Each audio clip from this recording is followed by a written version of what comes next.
This video sponsored by BuyMo T-Shopping app. BuyMo T-Shopping application is one of the online shopping app now available on Play Stores and App Stores.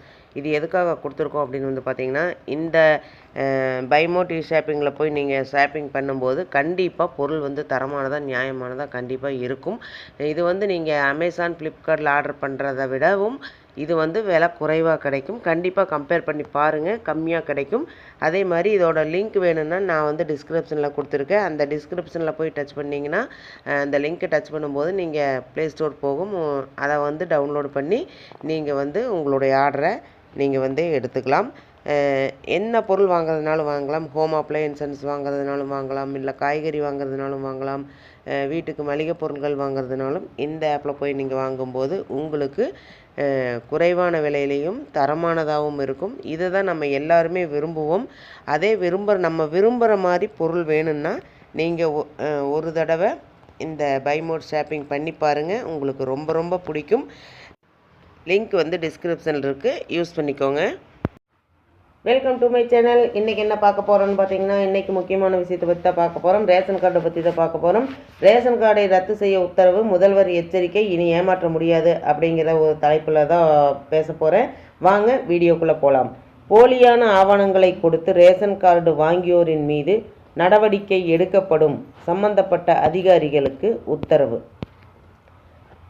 ஏமாற்றி ration card வாங்கிய மக்களிடமிருந்து ration கார்டை திருப்பி வாங்க அரசு உத்தரவிடப்பட்டுள்ளது. இனி யாரும் தப்பிக்க முடியாது.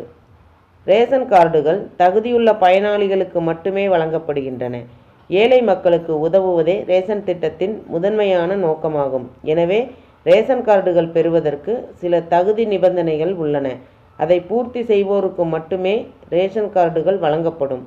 அதேபோல் ரேஷன் கார்டு தொடர்பான விதிமுறைகளையும் பயனாளிகள் பின்பற்ற வேண்டும். ஏழை மக்களுக்கு உதவுவதற்காக அரசு தரப்பிலிருந்து ரேஷன் திட்டம் செயல்படுத்தப்பட்டு வருகிறது. ரேஷன் திட்டத்தின் கீழ் இலவசமாகவும் மலிவு விலையிலும் உணவு தானியங்கள் பொதுமக்களுக்கு வழங்கப்பட்டு வருகின்றன.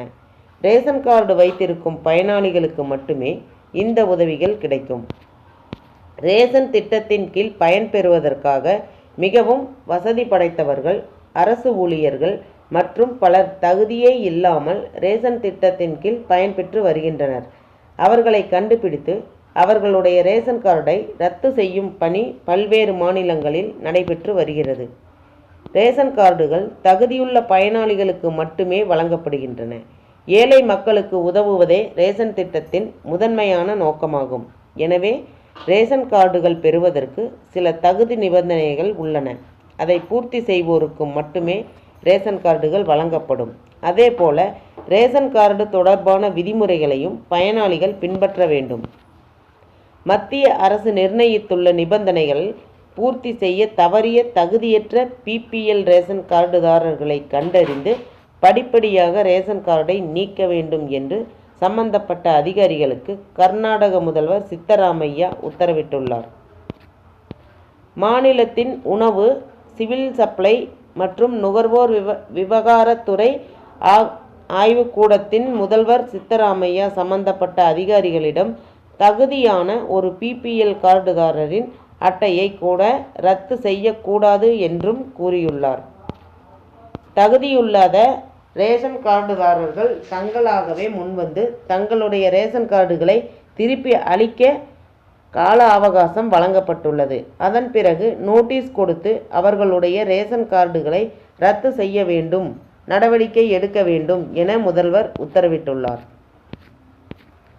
ஏற்கனவே 4000 அரசு ஊழியர்கள் ரேஷன் திட்ட பட்டியலில் இருந்து நீக்கப்பட்டுள்ளதாக அந்த அறிக்கையில் தெரிவிக்கப்பட்டுள்ளது. கர்நாடக மாநிலத்தில் 1,63,69,945 ரேஷன் கார்டுகள் உள்ளதாகவும் அதில் 5,30,88,636 உறுப்பினர் பயனாளிகள் உள்ளனர் என்றும் அதில் தெரிவிக்கப்பட்டுள்ளது. அன்னபாக்கியா திட்டத்தின் நேரடி பணப்பரிமாற்றத்தின் கீழ் ரூபாய் 4,692 கோடி மானியம் வெளியிடப்பட்டுள்ளது. 2024 ஆண்டின் அக்டோபர் மாத இறுதி வரை 3,253 கோடி செலவிடப்பட்டுள்ளது. அன்னபாக்கியா திட்டத்தின் கீழ் அரசு தரப்பிலிருந்து தொடர்ந்து செலவழிக்கப்பட்டு வருகிறது. இந்த தகவல் உங்களுக்கு பயனுள்ளதாக இருக்கும்னு நினைக்கிறேன். மேலும் பயனுள்ள தகவலுக்கு என்னோட சேனலை சப்ஸ்கிரைப் பண்ணுங்கள், லைக் பண்ணுங்கள், ஷேர் பண்ணுங்கள் அண்ட் பெல் பட்டனை கிளிக் பண்ணி மறக்காமல் ஆளுங்கிற ஆப்ஷனை தட்டுங்க. அப்போ தான் நான் போகிற யூஸ்ஃபுல்லான வீடியோஸ் ஒவ்வொன்றும் உங்களுக்கு நோட்டிஃபிகேஷனாக வந்து சேரும். Thank you, bye bye.